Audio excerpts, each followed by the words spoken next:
চলুন ফিরে যাই আমাদের আজকের অতিথি অভিনেতা মাহফুজ মুন্নার কাছে। সম্প্রতি হয়তো উড়াল রিলিজ হবে এরকমটি আমরা শুনছি, তো সবকিছু মিলিয়ে আপনি আসলে কতখানি এক্সাইটেড?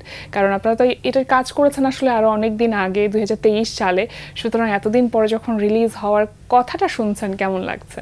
অনেক দিন পরিশ্রম করা এবং ধৈর্য ধরার পরে যখন সেটা রিলিজ হওয়ার সম্ভাবনা দেখা যায় বা রিলিজ হয়, তখন আসলে অভিনেতাদের অনেক আনন্দ লাগারই কথা। তো সেরকম একটা এক্সাইটিং ব্যাপারটা কাজ করছে এখন খুব। এর মধ্যে তো নিশ্চয়ই একটু মন খারাপ লাগছিল যে কি ব্যাপার, একটা কাজ করা হলো আসলে রিলিজ হচ্ছে না, এই ব্যাপারটা নিয়ে একটু তো মানুষের একটা দ্বন্দ্ব কাজ করছিল।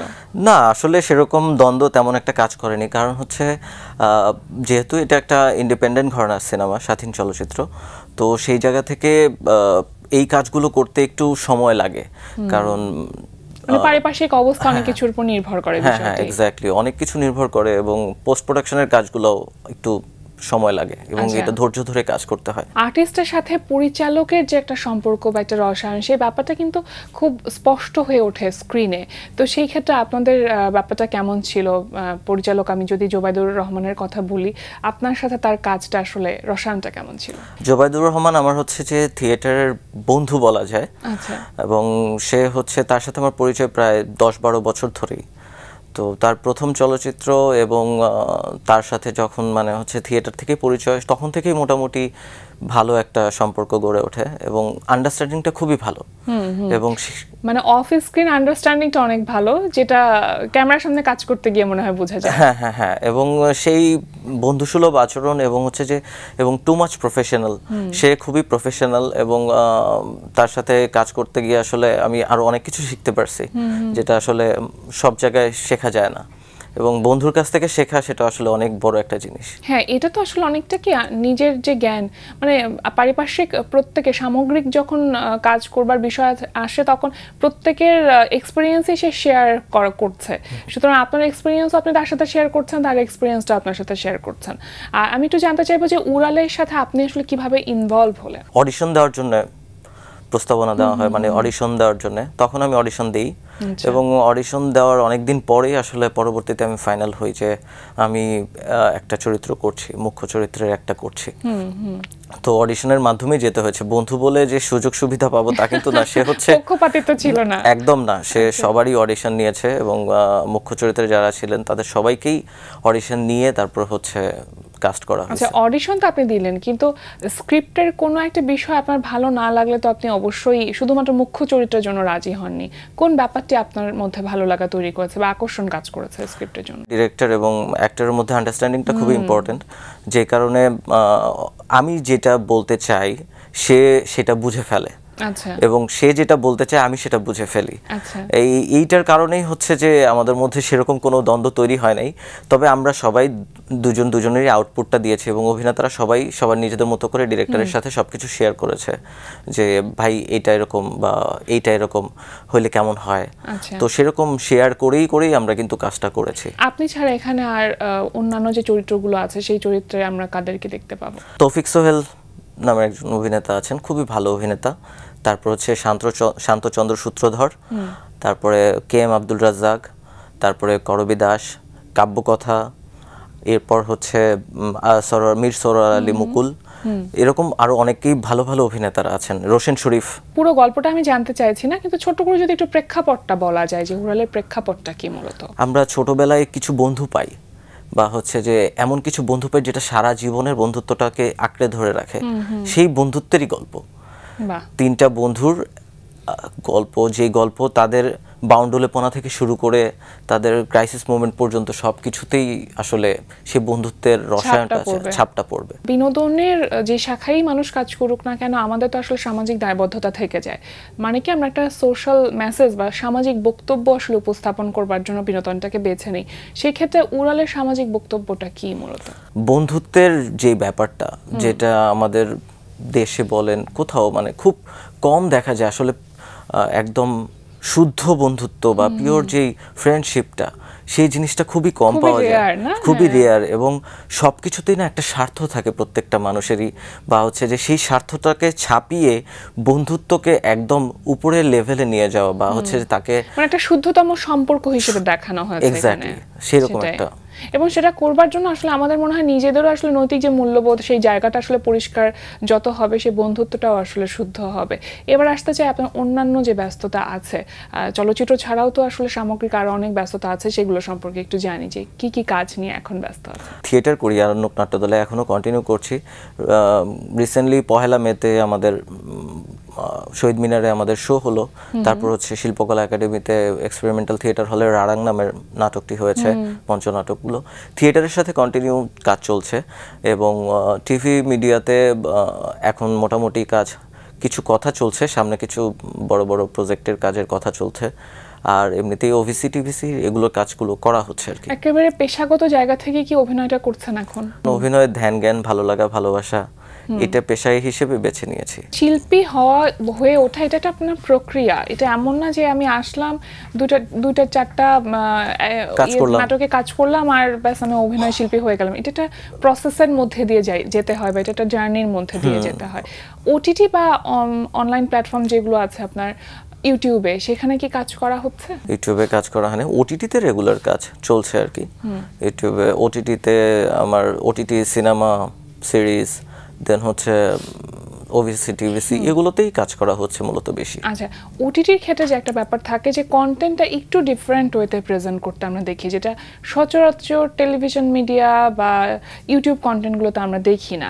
তো সেক্ষেত্রে আপনি যখন কাজের ক্ষেত্রে প্রায়োরিটি দেন তখন এই প্ল্যাটফর্মটা কি ভীষণ রকমভাবে ম্যাটার করে কিনা আপনার কাছে? অবশ্যই, সেটা আমার কাছে বড় একটা জায়গা ম্যাটার করে। যদি মানে ওটিটিতে আসলে সময় নিয়ে অভিনয় করাটা সুযোগ পাওয়া যায়, যেমন একটু সময় নিয়ে, দীর্ঘ সময় নিয়ে চরিত্রটাকে নিয়ে ভাবা যায় এবং সেই সময়টা নিয়ে তারপর হচ্ছে সেই চরিত্রটাকে ভালোভাবে সাজানো যায়। এটা আসলে চরিত্র ধারণ করবার একটা সময় পাওয়া যায়। এবং আমার কাছে মনে হয় যে ওটিটি কন্টেন্টগুলোতে আসলে চরিত্রের ভ্যারিয়েশনও থাকে অনেক। হ্যাঁ, শুরুটা মঞ্চনাটক দিয়ে হচ্ছে। জি। কত বছর মঞ্চনাটকের সাথে আছেন আপনি? 13 বছর ধরে মঞ্চনাটকের সাথে আছি। ওই সময়টাতে কি এটা চিন্তা ছিল যে আপনি আসলে অভিনয়টাকে পেশাগত জায়গা থেকে চিন্তা করে দেখতে পারেন? না, তখন পেশাগত জায়গায় চিন্তা ছিল না, তখন শখের বসে করা শুরু হয়েছিল। তারপরে আস্তে আস্তে শিখতে শিখতে মানে অভিনয়ের যেই কি বলে ওটাকে, ব্লাডের সাথে মিশে গেছে আর কি। এখন আসলে অভিনয় বুঝে বা না বুঝি আর কি, সেটা একদম ভেতরে গেঁথে গেছে, যে কারণে এখন এইটাকেই পেশা হিসেবে নিতে হচ্ছে, অন্য কোনো কাজে তো মন বসে না। অভিনয় যেটা বলছিলাম যে শেখাটা আসলে একটা প্রসেসের মধ্যে দিয়ে যেতে হয়। প্রথম কাকে দেখে মনে হয়েছিল যে হ্যাঁ আমি আসলে অভিনয়টা করতে চাই? অনেককেই দেখেই মনে হয়েছিল, কারণ আমি মানে ছোটবেলা থেকেই সিনেমা, বিটিভির নাটক এইসব দেখে দেখে বড় হয়েছি। তো অনেক গুণীজন আছেন যাদের অভিনয় দেখেই আসলে অভিনেতা হওয়ার একটা স্বাদ তখন জেগেছিল। তারপর থিয়েটারে ঢোকার পর যখন একই মঞ্চে এত গুণী গুণী অভিনেতাদের সাথে কাজ করছি, তখন আসলে ক্ষুধাটা আরো বেড়ে গেছে। আর যখন ওনাদের সেই গুণী অভিনেতারা যখন সিনেমাতে, টেলিভিশনে যখন কাজ করছেন, তখন দেখে না আর নিজেকে আটকে রাখতে পারিনি, মানে আমিও করতে চাই। আচ্ছা, মঞ্চের প্রথম ওঠার অভিজ্ঞতার কথা মনে আছে কিনা? হ্যাঁ, মনে আছে। কেমন ছিল সেটা, বা কোন প্রযোজনার সাথে যুক্ত হয়েছে? এটা হচ্ছে আরণ্যক পাঠশালার একটা, মানে দুইটা প্রোডাকশন হয়েছিল, একটা প্রোডাকশন 2 গ্রুপে ভাগ হয়ে 2টা প্রোডাকশন হয়েছিল। মর্তের অরসিক নামের একটা প্রোডাকশন ছিল, শামীমা শওকত লাভলির একটা, উনি একটা গল্প বাছাই করেছিলেন রবীন্দ্রনাথ ঠাকুরের, মর্তের অরসিক। ওই গল্পেই আমরা হচ্ছে যে কাজ করছি। যখন প্রথমবার মঞ্চে উঠি, হাত পা হার্টবিট কাঁপাকাঁপি শুরু করে দিয়েছিল, কারণ সে এক ভয়াবহ চ্যালেঞ্জ। কারণ এতগুলো মানুষের সামনে সরাসরি অভিনয় করে ব্যাপারটা, এটা আসলে যখন মঞ্চনাটক দেখতাম, তার আগে মঞ্চনাটক দেখা হয়েছিল, তো দেখতাম কত সুন্দর, সহজ করে ফেলা যাবে, যখন কোনো ব্যাপার না, যখন স্টেজে উঠি পুরো চেঞ্জ হয়ে যায়, পুরো চেঞ্জ, মানে মানে মানে মেরুদণ্ড দিয়ে শীতল একটা জিনিস চলে যায়, মনে হচ্ছে যে ঠান্ডা হয়ে গেছে। আমার নিজের মধ্যে নেই, এই ফিলটাও কাজ করে। হ্যাঁ, একদম, মানে খুব ভয়াবহ পরিস্থিতি। চরিত্রটাকে ধারণ করে মঞ্চে থাকা তখন, এটা অনেক বড় একটা চ্যালেঞ্জ। তারপরে তো আপনি বেশ অনেকগুলো প্রযোজনার সাথে যুক্ত হয়েছেন আরণ্যকের। কোন কোন প্রযোজনার সাথে এখন পর্যন্ত, মানে চলতি প্রযোজনা কোনগুলো? কয় ফেসবুক, তারপর হচ্ছে মামুন রশিদ স্যারের আড়াং, তারপরে ফয়েজ জাহিরের নানকার পালা, এরকম। এছাড়া পথনাটকও আছে, পয়লা মেতে আমরা পথনাটকের কাজ করেছি হাশিম মাসুদ এবং হাশিম মাসুদের ডিরেকশনে মাটির মহাজন, তারপরে হচ্ছে মান্নান হীরা, প্রয়াত মান্নান হীরা স্যারের রচনা এবং নির্দেশনায় মূর্খ লোকের মূর্খ কথা, এরকম আরো অনেকগুলো প্রযোজনা এখন কন্টিনিউ চলছে আর কি। থিয়েটারে কাজ করতে গেলে যেটা হয় আসলে অনেকগুলো বিষয় তো আছে, অনেকগুলো বিষয়, শুধুমাত্র অভিনয় না, এখানে সেট ডিজাইন হতে পারে, লাইট ডিজাইন হতে পারে, সাউন্ড হতে পারে, মানে অনেক সাইড আসলে কাজ করবার সুযোগ রয়েছে, বা নির্দেশনা হতে পারে। আপনার কখনো অন্য কোনো সাইডে কাজ করা হয়েছে কিনা, অন্য কোনো ডাইমেনশনে কাজ করা হয়েছে কিনা? না, করা হয়েছে। থিয়েটারে সবকিছুই করতে হয়, ওখানে শুধু অভিনয় করলে চলে না, ওখানে হচ্ছে যে সব কাজের ক্ষেত্রে নিজের অস্তিত্বটাকে জানান দিতে হয় যে থিয়েটার মানে শুধু অভিনয় না, এখানে হচ্ছে যে নিজেকে তৈরি করার সকল দিক দিয়ে একটা প্রসেস, সেই প্রসেসটাতে আসলে সবাইকেই যেতে হয়।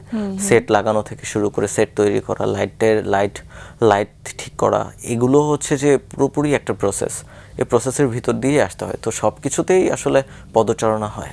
নির্দেশনার ইচ্ছে হয়েছে কখনো? কিসে? নির্দেশনা দেবার মঞ্চে?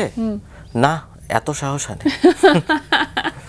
ইচ্ছে আছে না, এটা খুবই কঠিন জিনিস, এত সোজা না।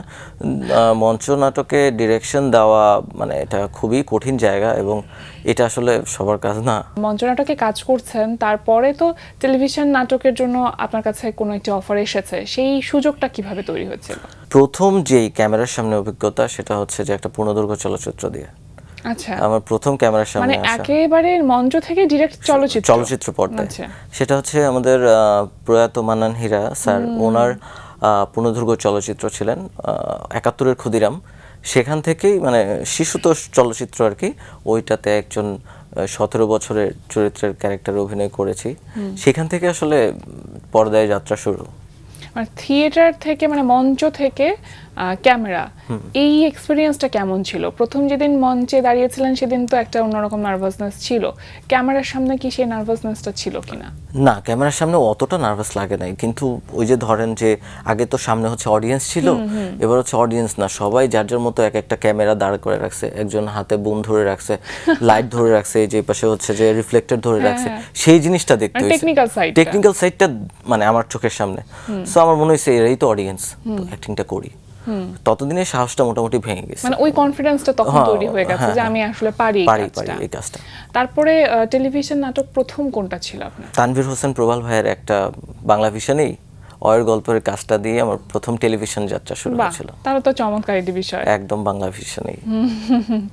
একক নাটক নাকি ধারাবাহিক নাটক, কোনটা বেশি প্রেফার করেন? ধারাবাহিক নাটকটা আসলে কি কন্টিনিউয়াসলি একটা ক্যারেক্টার ক্যারি করে যেতে হয়, এইটার ব্যাপারটা একটু মজার আছে। ধারাবাহিক আমার মোটামুটি এইজন্যই মোটামুটি পছন্দ হচ্ছে, মানে একটা ফ্যামিলি হয়ে যায় যখন ধারাবাহিক নাটক চলে, তখন মনে হয় যে সবাই মিলে একটা ফ্যামিলি হয়ে যায়। এবং এমনি সামনের দিনগুলোতে কি পরিকল্পনা আছে আসলে, যেহেতু পুরোপুরি অভিনয়ের দিকেই আপনার মনোযোগটা আছে, নিশ্চয়ই কোনো একটা পরিকল্পনা আছে বা একটা চিন্তা আছে, নিজেকে কোথায় দেখতে চাই, কোথায় দেখলে মনে হবে যে হ্যাঁ কিছু একটা করতে পেরেছি, এরকম কি চিন্তা কাজ করে আপনার মধ্যে? কিছু একটা করতে পেরেছি এরকম চিন্তা কাজ করে না, আমি জাস্ট করে যেতে চাই। মানে কি কাজ করলে তখন মনে হবে যে হ্যাঁ কিছু একটা, মানে লাইফে একটা স্যাটিসফ্যাকশন আছে না, যে একটা গোল থাকে যেখানে আমরা রিচ করতে চাই, সেই গোলটা কি? ভালো একজন মানুষ হতে চাই, এই চেষ্টাটাই মানে চলছে আর কি।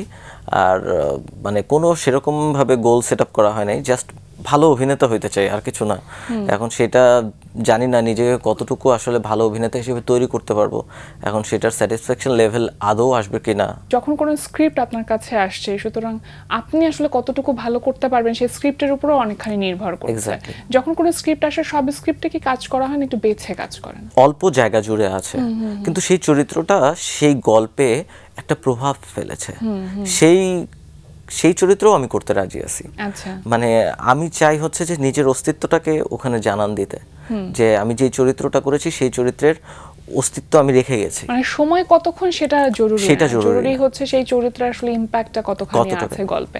ভীষণ ভালো লাগলো ভাই আপনার সাথে কথা বলে, সকল কাজের জন্য আসলে শুভকামনা রইল। আর আজকে আমাদের আয়োজনে এসেছেন, আপনাকে অসংখ্য ধন্যবাদ। আপনাকে অসংখ্য ধন্যবাদ এবং বাংলা ভিশনকে অসংখ্য ধন্যবাদ। প্রিয় দর্শক, এতক্ষণ কথা হচ্ছিল অতিথির সঙ্গে, এবার সময় হলো বিদায় নেবার।